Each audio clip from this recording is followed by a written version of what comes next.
Hello, everyone. I'm May, Elmo's mom, and I want to talk about the importance of me time.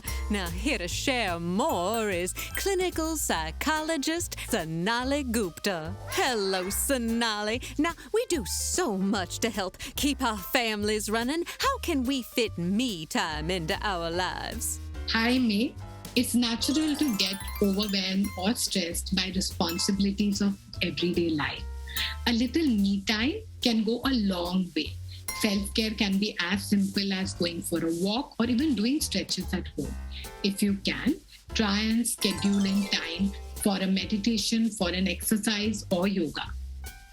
Oh, well, I have to admit, sometimes I feel guilty for having me time when I could be spending time with Elmo. This is so common, but it's important to remember self-care is not selfishness, it's essential. When you make time for yourself, you will be able to take care of your family better. Oh, well, this has been so helpful. Thank you so much, Sonali. Thank you so much for having me, May. Well, and that's it for May's Minute.